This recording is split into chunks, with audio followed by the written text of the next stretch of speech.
Welcome back to the Charismatic Voice.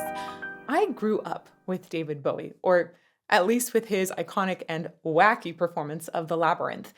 But other than that, I have no idea what else he's done. So today's deep analysis is really more for me than for you, even though a ton of you have been requesting it. Let's get to it.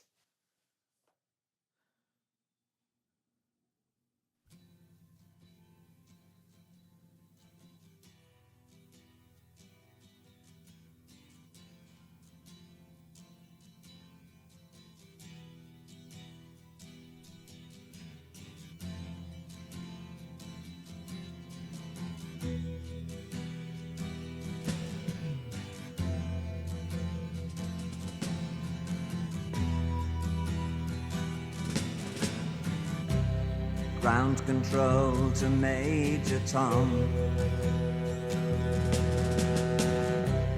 Ground control to Major Tom. Take your protein pills and put your helmet on. 10. Ground control to Major Tom. 8, 7, 6. Commencing countdown, engines on. 3. I think there are so many fascinating little pieces, little details in this first minute of the song. I'm very excited to go back and talk about them. But just the overall general impression first is I'm really surprised at how mellow this is, right? If you think about The Labyrinth, like that was so out there and bizarre. Nothing about that was mellow. And this is just a totally different view into David Bowie. I didn't know he made music like this. It's very shocking. So let's go back to the beginning. First thing, as this was starting up, a lot of silence in the beginning, and I wondered, it's panned really, really far to the right side. I was thinking to myself, oh, is my audio setup not correct here? It's so far right. And it enters back in on the left. But you really have different instruments relegated to different sides, and again, panned very, very hard. Ground control And to Major. Up until that point, I also thought, ooh, I don't think I got my volume set correct when I was first going to run this. It's really hard to get a first take, by the way. There's so many checks I do before starting this up. And one of those things is to check volume. And I thought, well, geez, that's weird. It seems so much quieter than I had in my check. I was, playing some different songs, and this should be the right volume. It is the right volume, but it didn't actually get there until he started singing. His voice is mixed higher in this than a lot of voices usually are. So he has quite a bit of extra volume in that vocal, and specifically in the central vocal. I keep talking about panning. That's when we've sort of pushed the sound to one side or the other. And sometimes we'll think about it in percentages or maybe like a 360-degree. There's different amounts that you can shift the sound. Some people will call it like sound visualization or just the image of the sound. And there's different percentages. You can move it to the right or to the left. When I say a really hard pan, that means it's moved like really far to the right. It's not sort of somewhere in between. Having that kind of percentage that you can mix a song into lets people more clearly identify different kinds of instruments. But it's actually very rare to have something panned hard, like completely to the left or right. This is, I would say, fairly radical in how it's been mixed. I'm going to go back to the beginning and not talk, just so we can listen to how drastic those side shifts really are.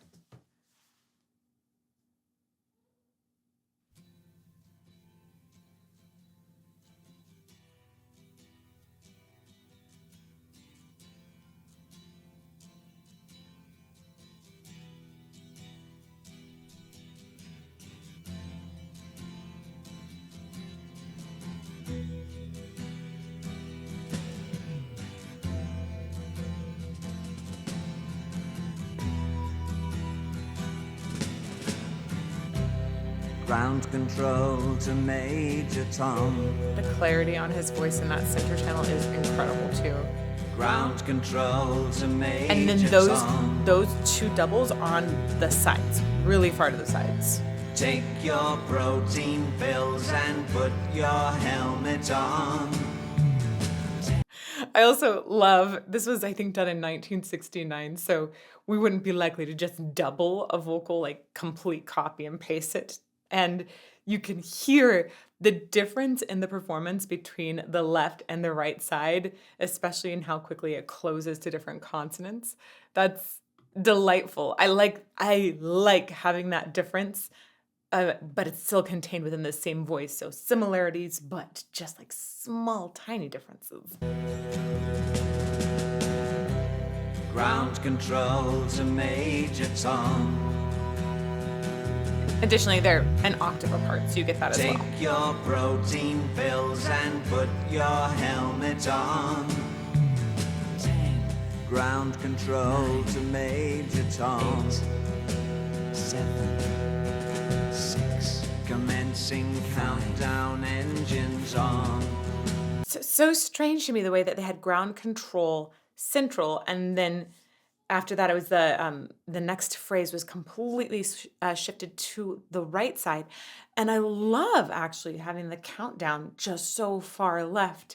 You get that idea of these things are simultaneously happening in this sort of intriguing plot. I'm going to go back just a little bit again and then let it play some more because I want to get into that intriguing plot. I think it's fascinating just reading through the lyrics. I want to hear what happens to them when they're sung. Pills and put your helmet on.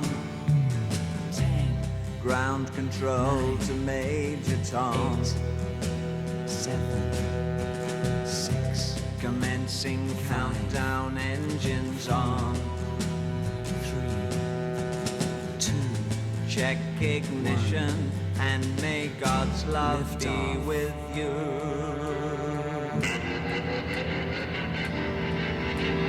Whoa.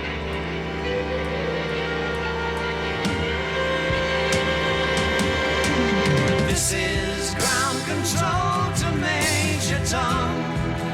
You've really made the grade. And the papers want to know whose shirts you wear.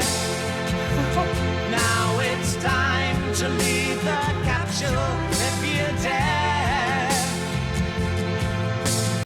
I really like this. There's something just, it feels there's an emotional tug in this, but it's not just emotional. It's like thoughtful emotions. It's like I'm having an emotional response, but instead of just feeling it, it's actually stimulating thoughts of the great unknown. I think that's partly because this is about being in space, right? It's so just such a fascinating subject and one that I'm very excited about. But there's a longing in his vocal timbre as well, and a beauty that's there's like a sentimental beauty, I think, in the harmony that's been chosen between these two voices. So it tugs at heartstrings while stimulating imagination. I want to go back a little bit. Wow, that transition. Oh, I didn't even talk about the transition yet. That transition is so cool. Hopefully we'll catch that again at this point. Check ignition and it's surprising how low he's really singing here.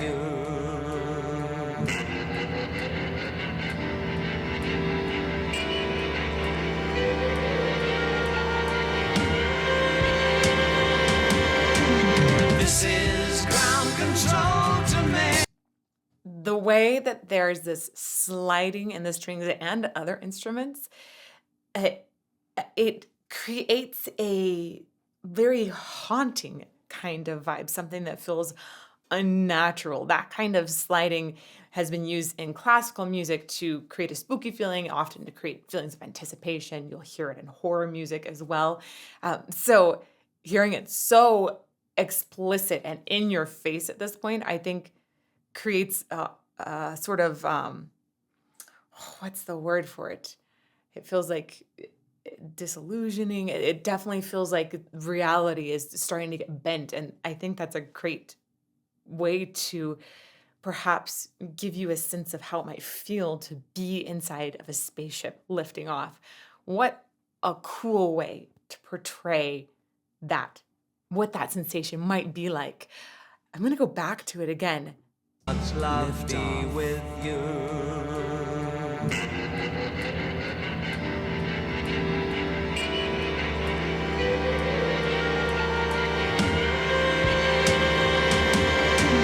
This is ground control to Major Tom. Gosh, I like that melody and the harmony and the voice. Oh, they're both so good. But the big difference here between making this a song that could be played on the radio and a song you would find in a horror film is the way that it resolves, right? We get into some much more conventional harmony once that big slide up is resolved. One more time.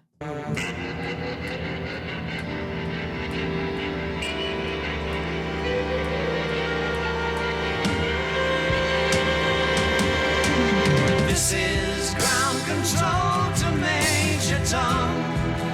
You've really made the grade, and the papers want to know whose shirts you wear. Now it's time to leave the capsule if you dare. This is Major Tom to ground control. I'm so fascinated by this choice to split the voices so far to the side when there's going to be a lead and a harmony. And I've got the lead in the right side and I've got the harmony in the left side. And then we get just that lead in the center. So in production today, you wouldn't see that drastic splitting, that drastic spatial imaging would not be happening that far in most songs. Some people will do it like that kind of thing you might hear in some exploratory video game soundtrack. But that's really, really far split, especially because it leaves the center kind of empty. So when we come back to just the lead, just the melody, it's almost shocking how much I'm reminded that that center was left empty. I'm gonna go back again. Now it's time Right there. to leave the capsule if you dare. This is Major Tom to ground control. I'm stepping through the door, and I'm floating in a most peculiar way, and the stars look very different today. Ooh. Oh, that was so cool. They went back to essentially the same letter pitch right there. That was really awesome. Ooh, okay.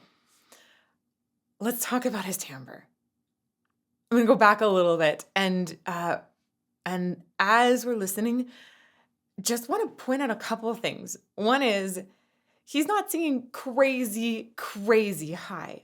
A lot of really big pop singers today, like they're known for singing lots and tons of high notes. And instead, I feel like his voice is way more focused on storytelling. Even in the Labyrinth, it's kind of like more all over the place. This is staying in a fairly limited range. When we get the harmonies, sometimes they're an octave apart or sometimes a little bit closer together, but they're not going crazy out there, which honestly, we're talking about space. So when I went over the lyrics ahead of time, I thought this might go like really, really far away. And instead, he's focusing way more on storytelling and this sort of longing that I hear in the timbre.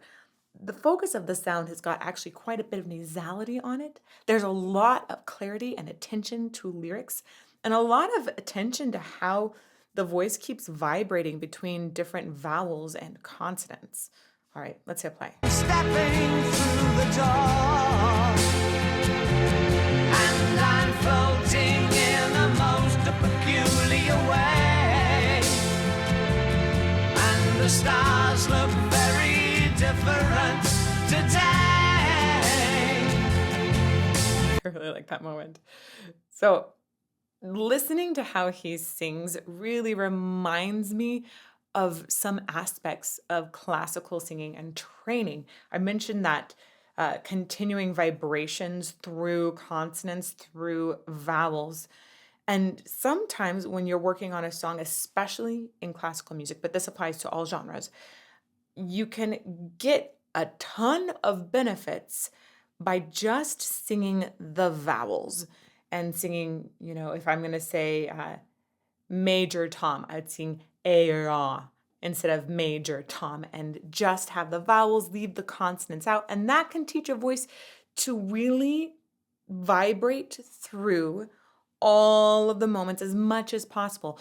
When you start to get that more continual vibration, so when I say vibration, I'm talking about the vocal folds going wacka, wacka, wacka, right, really fast to create a pitch. So when you get that continual vibration, you get more legato. Legato meaning continuous sound. And that is considered one of the pinnacles to reach for in singing. This has definitely been challenged more and more by contemporary singing and shifts. And I still think it's very present in David Bowie's voice right here, actually throughout the song so far. So I'm going to go back one more time. Listen to how he's able to really keep that continual legato going. Now it's time to leave the capsule if you dare. This is Major Tom to ground control. I'm stepping through the door, and I'm floating in a most peculiar way. Oh. Floating in a most peculiar way. He actually has so much legato in that phrase that it comes out as a shadow vowel at one point. So most peculiar way instead of most peculiar way, he puts in a little between most and peculiar. That's the voice continually vibrating, creating a pitch between those words. It's a shadow vowel that happens after most, right? It almost sounds Italian. Floating in a most peculiar way. One more time. I'm floating in a most peculiar way. And the stars look very different today. For here am I sitting in a tin can, far above the world. Wow. What an incredible shift in the textures of the orchestration right there.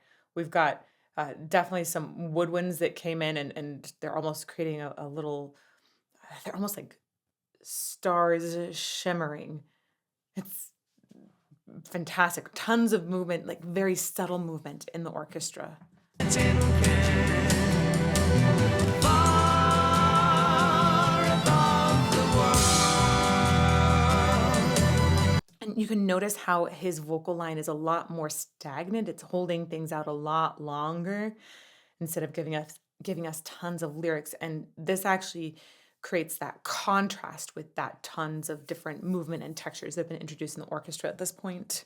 For here am I sitting in a tin can, far above the world.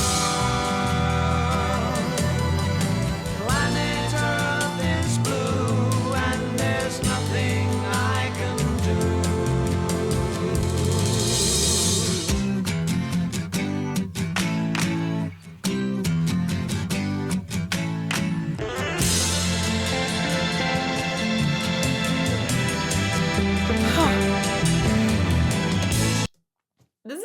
This is kind of wild. It's not wild the way that the Labyrinth is wild, but it definitely has many progressive elements to it in the way that it shifts different textures. It shifts just entirely different feels. It's more like a chapter book rather than lots of repetition that we hear in popular music today, which I think is very, very suitable for the particular subject matter, right? It's kind of about evolution, about where we're going to go next. I want to shift back again and listen to that. It's just, transitions are cool. Planet Earth is blue and there's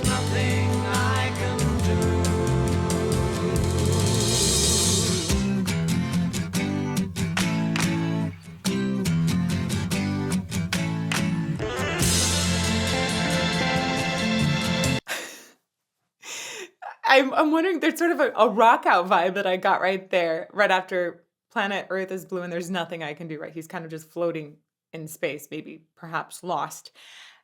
There's this idea that is fascinating to me of, okay, well, there's nothing I'm gonna do, so maybe I'll just rock out and have a good time. I don't know if that was the correct image that David Bowie was trying to send to his audience, but it was a very fun, introspective moment, I think. And then we've got this jazzy moment that came up afterwards. It's going through a lot of different musical tastes very quickly. Nothing I can do.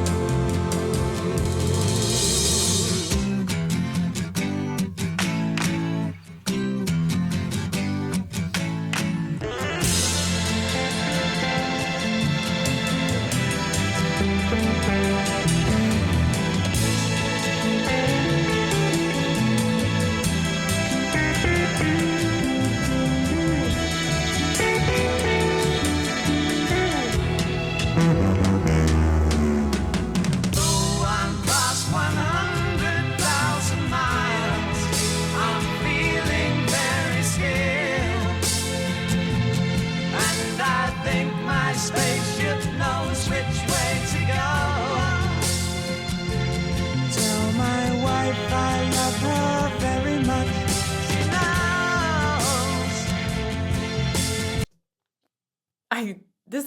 This is beautiful.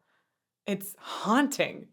I just did not expect to have something that felt so emotional and human, not like some sort of outworld creature. It's really the emotional aspect of it is just completely different than I expected, and I think it's amazing how he puts so much humanness into the idea of space travel. Yeah, we think space travel humans, but I don't think we consider really the emotional impact of that. And he's exploring that in this song in such a beautiful way. The uh, tell my wife I love her so moment, like that really got my heart pumping, right? Thinking about all of the people you love that are on Earth and being out there and looking down on the planet. Wow, there's just something incredibly beautiful about this. No wonder it's so popular. I'm really glad I get to hear this today. I'm feeling very scared. And I think my spaceship knows which way to go. Tell my wife I love her very much. She knows. Ground control to Major Tom, your circuit's dead. There's something wrong. Can you hear me, Major Tom? Can you hear me, Major Tom? Can you hear me, Major Tom? Wow, perfect setting of those lyrics. I love the way we had that same pitch repetition with the same lyric repetition there, trying to get through to Major Tom. Can you hear me, Major Tom? That's so cool. And the way that it's panned also reminds me a little bit about when you're dealing with electricity and sometimes things will just suddenly get panned really hard to the right or left. There's a circuit that might be going wrong. So I wonder if the production of this was aiming to elicit that kind of electric error that can sometimes occur.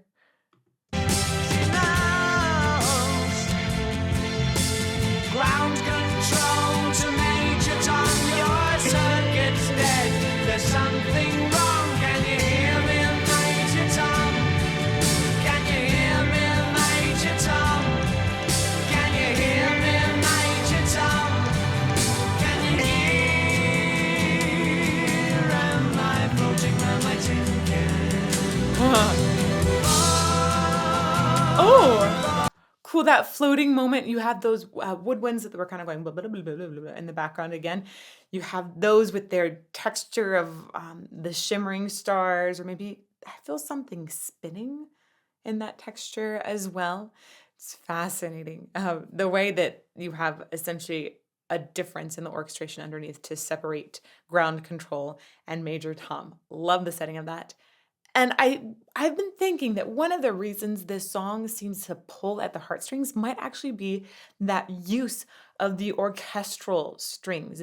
There anytime in opera and in a lot of movie scores, especially when you have romantic moments or big dramatic sweeps, a lot of times we see these in the strings. There's something about a string player with their finger going zzz on the vibrato, right? It feels like our hearts are sort of fluttering with that vibrato or with that insistency in the string playing. So I think this idea of having strings behind this song works so well to give that human quality.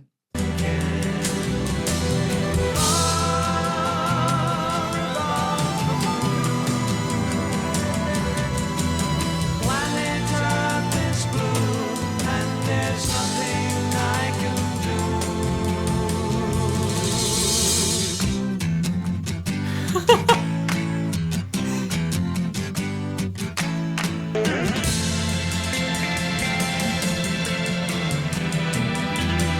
Um,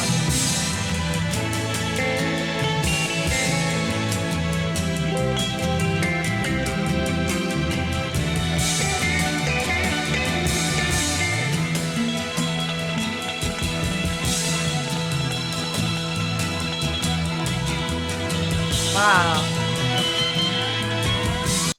I love the way that different elements in this instrumental break seem to sort of be going off on their own. It feels like they're sort of looping, almost getting lost between each other. And I feel like this elicits that same feeling that a person might have in outer space where they're turning. I don't know how you don't get sick and just vomit, but that turning is happening. There are other things that are turning that are outside of our normal understanding of gravity, and everything is spinning in some weird way. Let's go back around about here.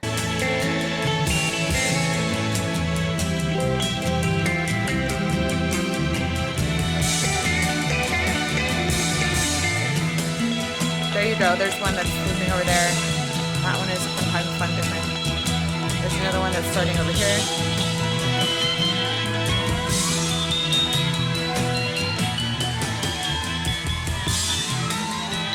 Yeah, it feels like it's starting to spin out of control.